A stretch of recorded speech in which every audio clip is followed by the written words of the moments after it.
and welcome to Success Talk once again. I'm your host, Aurea McGarry, and today I'm very excited to have a dear friend of mine and former Fox 5 News anchorman, tall, handsome, wonderful, two-time Emmy nominee, none other than Mark Hayes, founder and president of Mark Hayes Consulting. Mark, welcome to the show. Aurea, thank you so much for having me. Always a pleasure to see you, honey.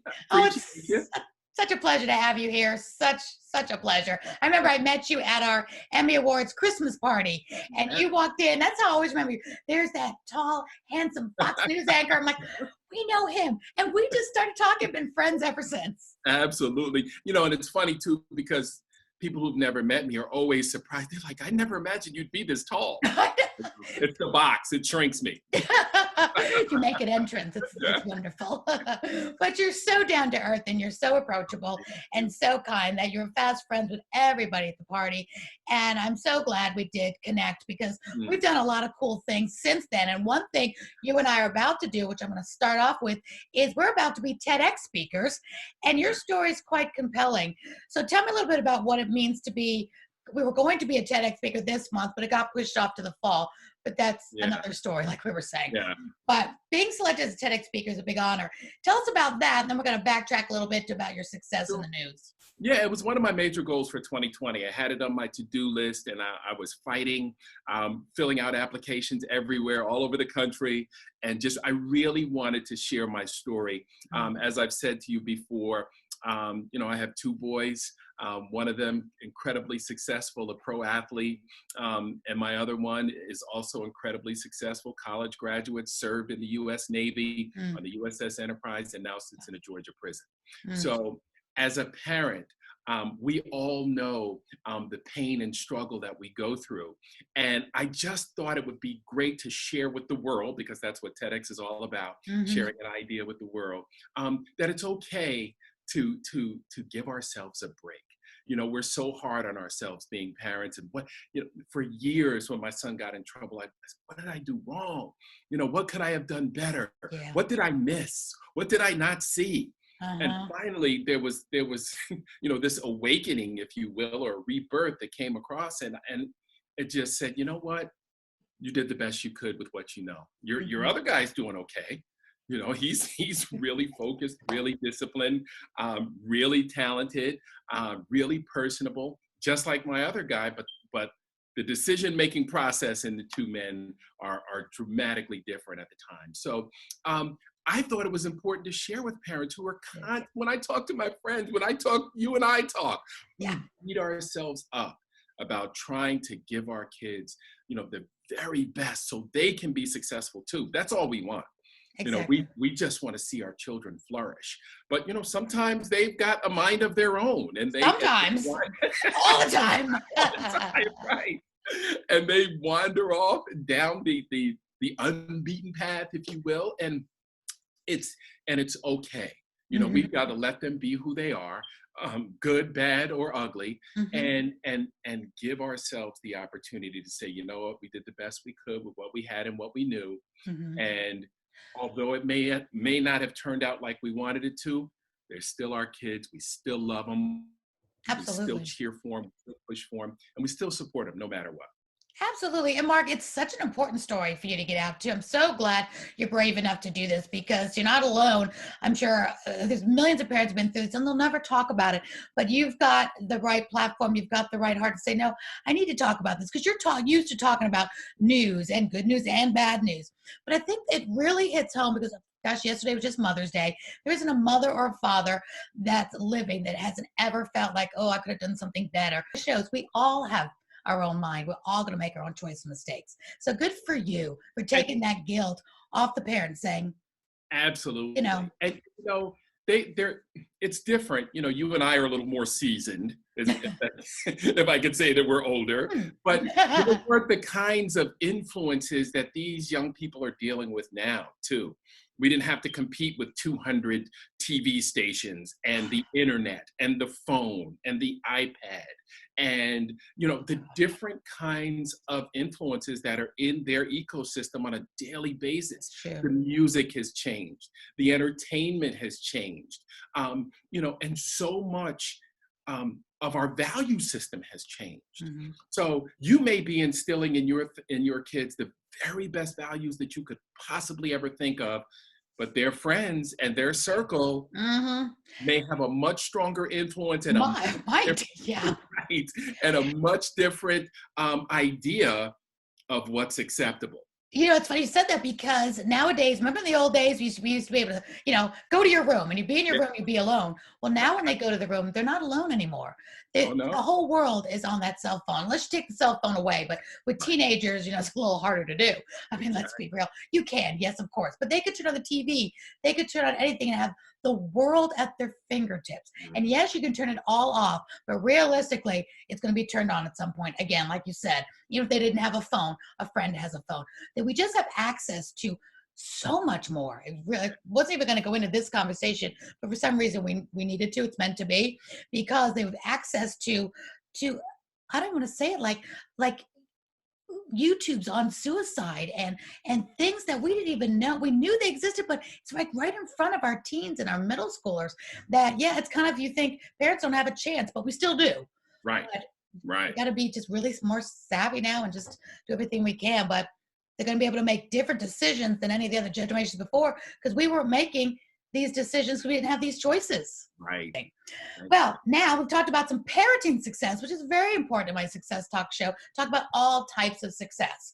Now, one thing before I let you go is I want to talk about your business success Mm. because there's a lot of people that will be watching the show that want to have business success, and you have achieved the highest, what I feel, as far as a journalist or somebody that's in the news, they want to achieve that desk job on the air as that anchor woman or man, and you did that.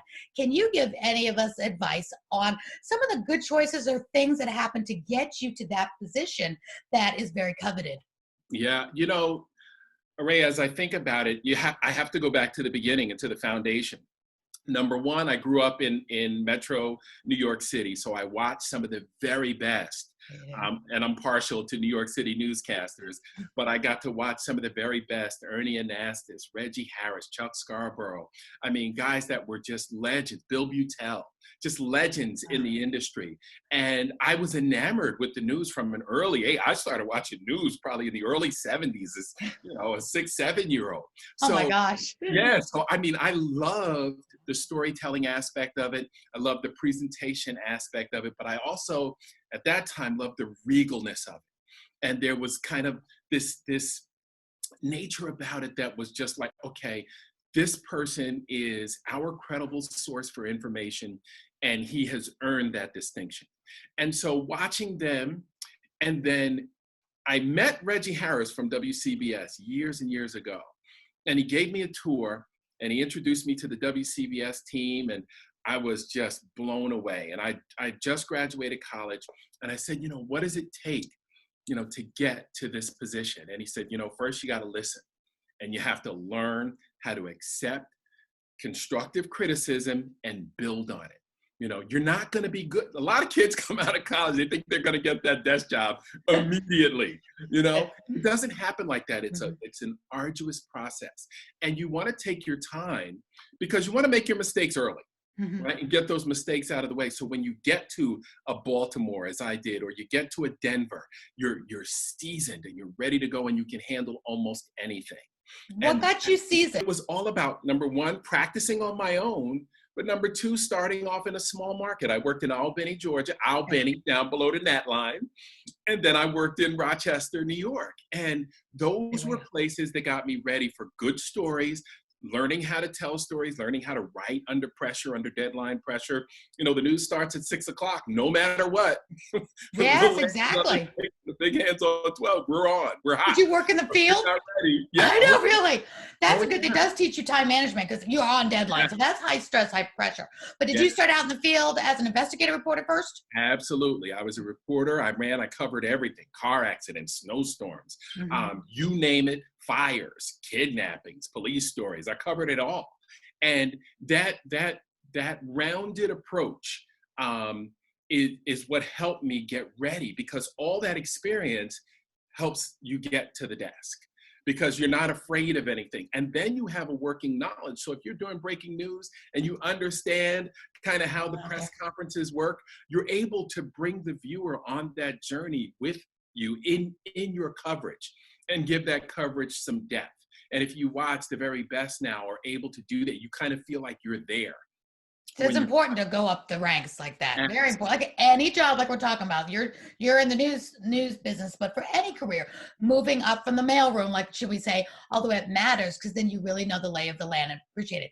How long was it? If they're out there watching and say, well, how long was that journey? Is that a 20-year journey? Is that a 10-year goal? If somebody wants to have the goal of having that top position, what does that look like?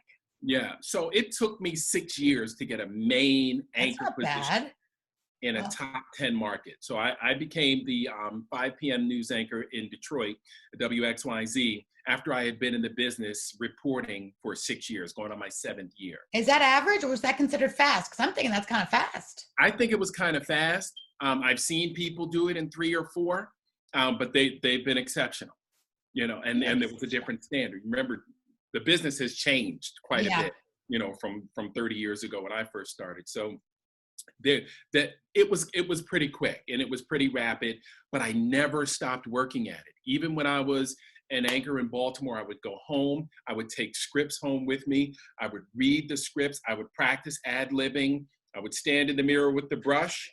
When I was the very first job, practice my live shots. I would set up stories, learn how to enterprise report, and just constantly try to add to the repertoire, to add to my arsenal, so that I had all the tools that I needed to be able to succeed when I got that call to Denver, that call to Baltimore, and Detroit. And you know, you get a mentor, you listen to what they tell you. That's key, yes. You follow the people who have done it before, because there is no substitute for experience. And if you just take your time, and if you're just a little bit more patient, right, and pump the brakes a bit, and really master your craft. I read the Bob Dotson books, you know, Bob Schaefer. I read the books on the people who did it really, really well. I did the research. I watched countless hours of television to see how stories came together, to see how they wove that narrative that kept people glued to their television sets. And I would carry that stuff around me. I still have my little reporter's Bible from all the professional development workshops that I went to throughout, you know, 28 years of television news. I kept all that stuff. Oh my gosh, I'd love to see that next time I see you. That'd be so fun. That's a cool thing. And I've got it in a 3-wing binder, and I carry it around. I share it with young reporters, and that's how I know who's serious about TV news, because I'll give it to them, and some I'll never hear from again. Others will email me and text me with questions. They're like, well, I'm looking at this Bob Dotson section on sequencing. You know, can you help me out a little bit? Take a call. Absolutely. Yeah. Absolutely. And that's what it's all about. Being inquisitive. Yes. So you're really showing good, hard work. Not that old-fashioned 4-letter word, WRK work, but I can really see that you really knew what you wanted. So in that case, it's a little easier to say, it's what I want, I'm going to work hard at and be better than everybody else. In your mind, do the best you can, because you achieved it, and you achieved it pretty quickly, and you knew what you wanted. So how long did that last? Because I know you're not doing it anymore. So there's a transition now. You got that prestigious corner view, should we say, and you got your dream come true, which is amazing. What a great accomplishment. And I want to let everybody know too, goals can change, dreams can change, and it's okay, because our life changes, our age changes, everything can change, and it's still a good thing, because one thing can lead to another thing and it not be bad. So how long were you on the air as an anchor total, and then you made a shift? Tell us about that. So it was 28 years. Really? Yeah. You still look like you're 32. What do you mean 28 years? and I loved every minute of it. I really got to tell you. It was fun. It was hard on our family. My wife. What was the hardest thing? I think having to pull my kids away and go to a new city from their friends. That was hard, and my wife having to take a bar exam a couple times when we moved, because she's an attorney, so that was not easy. No, I can imagine. I had to buy really nice Christmas gifts. Of course, as you should. And But you had the early shift though for a while. So didn't yes, you have to get up at like 3 a.m.? yes. So that's another thing that it required the discipline. Mhm. And I watched my dad work two jobs for as long as I can remember. He was a principal, then he worked at the group home at night for the school district that he was a part of. And so I didn't know anything except hard work. I was like, Dad, we got a Good nice house. example. We live in Westchester County, New York. I mean, it's a great neighborhood. I love Right. it. Got no complaints about my dad would get up, 10:30 every night, roll out the door for the graveyard shift, and then go to his principal job in the morning for as long as I can remember. So So this was normal to you. yeah, Absolutely so normal. yeah, the hard work was no big deal, and the discipline to put myself in bed at 6:30, 7 o'clock, so I could be fresh at 2 in the morning. I mean, it wasn't a problem. Now, for a lot of folks, it's a struggle. Of course. It's a struggle, but if that's what you love doing, if that's what you really want, if you got that clarity, it's not a big deal. And You how know, was your wife with this? I mean, were you guys a good team? Did it put strain, or were you guys at this together as a common goal? she was the best. That's She got them up and out, and our boys were involved in every activity. They didn't miss anything. amazing. I really don't know how she did it. She might have cloned herself and just not told me. But Women, we're powerful. We can do it all. exactly. But the Tell us good her name. I forgot her name. Latanya. Latanya. Yeah. Shout out to Latanya. Kudos. Yes. And Mwah. the good thing was she would get them out in the morning, and then I'd be there in the afternoon when they came home. Teamwork. So yeah, so Makes it the dream worked work. perfectly. And the kids might not have been happy that I was there, but but we had them covered Exactly. all day, every day.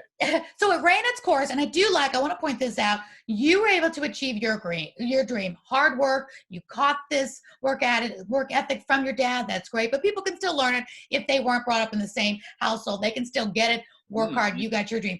But I'm hearing your wife, Latanya, also achieved her dream. And I love that it took a couple of times to get there. So it sounds she's got tenacity and a goal and a dream, and she wasn't going to let go of it. So you also have this successful marriage that I'm hearing about, and you're both there's not one person taking a step back for the other, maybe at times, but you both are highly successful.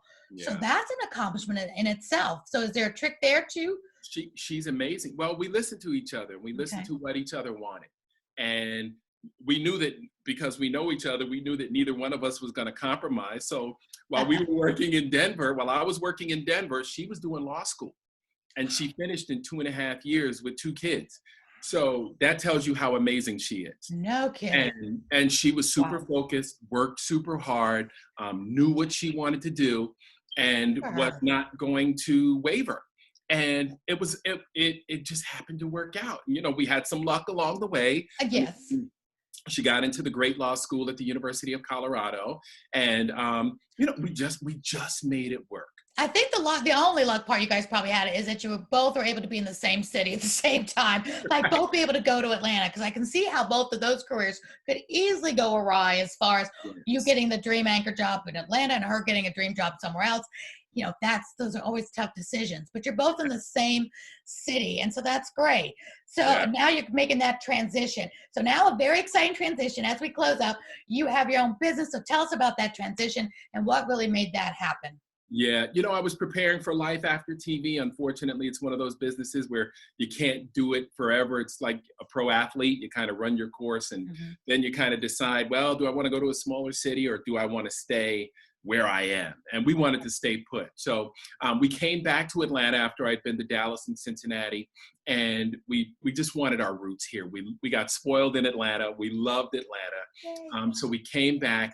I had decided long ago that when I was done with my television career, I would help people prepare to be effective communicators on television. So that's how my business was born, because I actually incorporated 7 years before I finished my television career. So I was planning it all Already. along. Well, Yeah. that doesn't surprise me. You're a planner. You're an organizer. You're all right. You're not just going to let go of one thing and just woohoo, wing it. So Right. that's a key point. Preparation for success is very important. Yes. And so I'm still learning, and I'm reverting back to my immediate post-college days when I'm just taking in information. I'm reading as much as I can, talking to coaches, hiring coaches, You're learning how to everywhere. be an entrepreneur, because it's not one of those things that just magically happen. Oh So God, no. you've got to have the hard work, you've got to have the great plan, you've got to have the Mhm. execution, and you've got to have that fire and desire in your belly. You really do. Because it's not for the faint at heart, and it's not for everyone. No, and I admire you so much that, I've been networking all my life because I've been an entrepreneur pretty much all my life. Spots in here, being hired for different things. But it does take always having a mentor and coach. I mean, I just love that Mhm. the biggest coaches in the world all have coaches. It's like every athlete, every actor has a manager and a talent agent, has a team. And Right, what makes us think as a home-based business or as an entrepreneur that, oh, we can do it alone. This right. is not a do it alone career choice. It is definitely keep that same momentum of having good mentors, good people. Don't be the smartest person in the room ever. You need to always have somebody else that's smarter than you that can be your resource for That's it. sure. The only time you should be the smartest person in the room is if you're the one doing the teaching, but still, your students have a lot of smarts too in other areas. Right. So I love that you have Mark Hayes Consulting. So, in one word, as you give us our last kind of success tips to Mhm. your clients. Well, who are your clients now, and what's one or two success tips you pour into them right away? Yeah. So first of all, I'm working with entrepreneurs and business leaders. I've got a presentation coming up for some C-suite executives in 2 weeks, so I'm really excited about that. But one of the things that I want people to remember, if you've got opportunities for media exposure or even for your social media content, authenticity. Authenticity. If you can be genuine, people will connect and your message will resonate. People who are playing, just like television news, if you're playing television news, Ah, people don't buy into. People can see right through it, especially these days where people are hypersensitive. mhm. Um, being your best self, just be who you are. And it'll show through in your brand, and it'll show through in your messaging. And that's the one thing I try to get people to get to. Don't worry that we're recording. Right. Worry about being who you are, right? And let people in to who you are. And having the ability and the courage to be vulnerable and to open up and to say, you know what, this is who I am and this is what I do. Mhm. And this is why we do what we do.